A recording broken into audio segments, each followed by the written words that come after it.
Assalamualaikum warahmatullahi wabarakatuh. Selamat malam.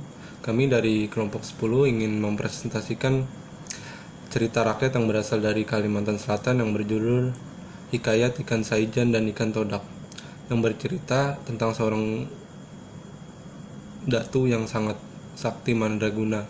Datu itu bernama Datu Mabrur. Ia mempunyai keinginan yang sangat mulia.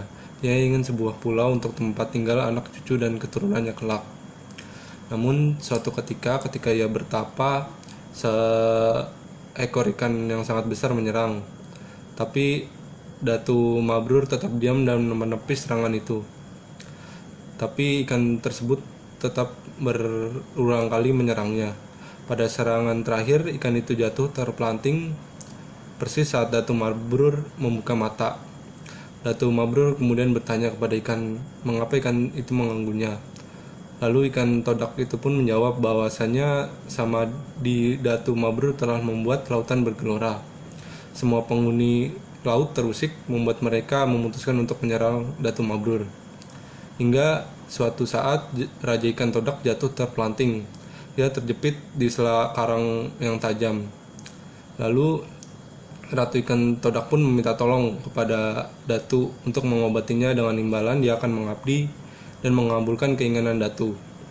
Datu Mabrur pun akhirnya mengobati Ikan Todak, dan sebagai imbalan ia ingin sebuah pulau untuk masa depan anak cucunya nanti. Lalu kemudian Ikan Todak itu bersumpah akan menyerahkan rakyatnya beserta seluruh penghuni lautan. Ikan Todak pun kembali menyelam ke dalam lautan untuk memenuhi sumpahnya untuk membuat sebuah pulau.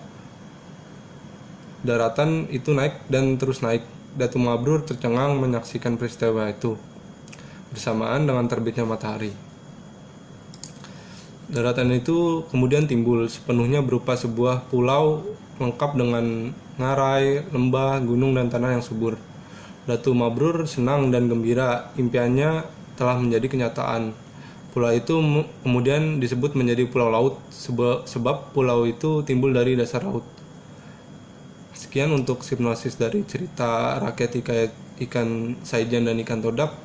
Kemudian untuk tokoh dan latar dilanjutkan oleh teman saya John Heru. Terima kasih. Oke, Assalamualaikum warahmatullahi wabarakatuh. Perkenalkan, nama saya John Heru dengan NPM 2020-46-5081. Di sini saya akan melanjutkan dengan menjelaskan tokoh-tokoh yang terlibat di cerita Hikayat Saijan dan Ikan Todak. Di sini kita dapat melihat sebenarnya ada dua tokoh yang lumayan menonjol di dalam cerita ini. Yang pertama adalah Datu Mabrur. Beliau adalah seorang petapa yang sakti mandraguna yang sedang bertapa dengan tujuan ingin mendapatkan sebuah pulau yang kelak akan ditinggali oleh anak dan cucunya. Selanjutnya ada tokoh yaitu Ikan Todak. Ikan ini adalah pemimpin atau juga raja dari sekumpulan ikan yang sedang mengganggu Datu Mabrur yang sedang bertapa. Nah, selanjutnya dari latar tempat. Untuk latar tempat sendiri, kami mengambil cerita rakyat dari daerah Kabupaten Kota Baru, Kalimantan Selatan. Oke, untuk selanjutnya dapat disampaikan oleh teman-teman saya. Terima kasih. Assalamualaikum warahmatullahi wabarakatuh. Baik, selanjutnya ada unsur-unsur kebudayaan yang terdapat pada cerita Hikayat Saijan dan Ikan Todak. Yang pertama ada bahasa, yaitu bahasa Bajau Semayak atau Banjar yang berasal dari Kalimantan, tepatnya dari Kota Baru, Kalimantan Selatan.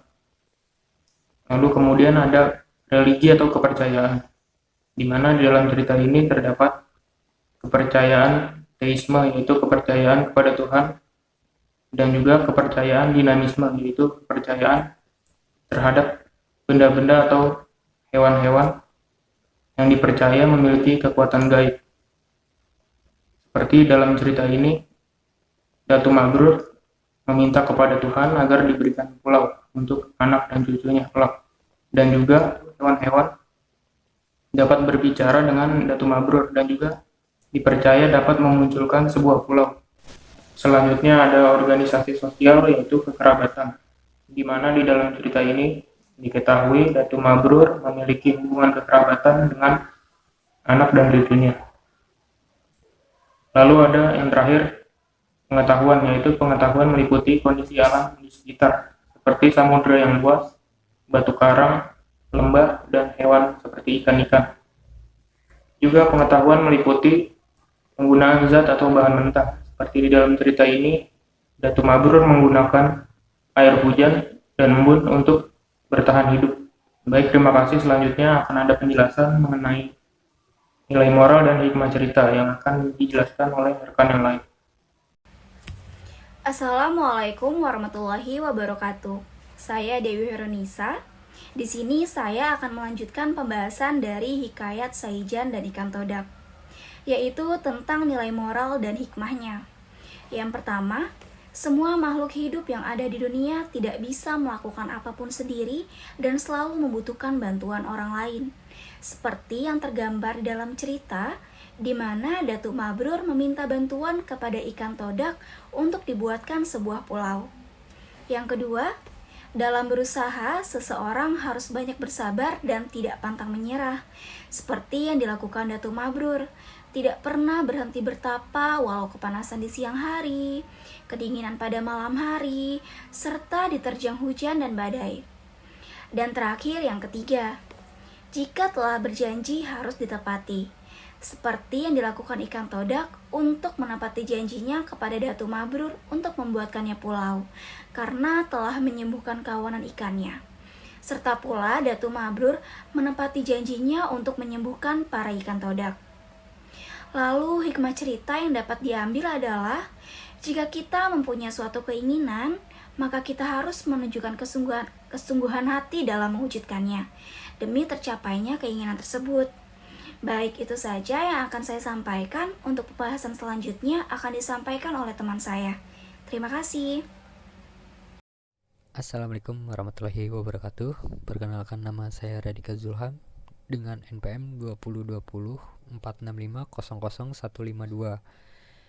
Saya akan menjelaskan sketsa dari cover Hikayat Saijan dan Ikan Todak.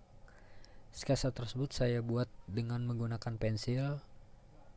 Di sketsa ini saya mengilustrasikan interaksi yang terjadi antara Datu Mabrur dengan Ikan Todak. Di sketsa tersebut saya menggambar Datu Mabrur dengan pakaian adat Banjar sedang melakukan tirakat. Kenapa saya menggambar Datu Mabrur sedang melakukan tirakat?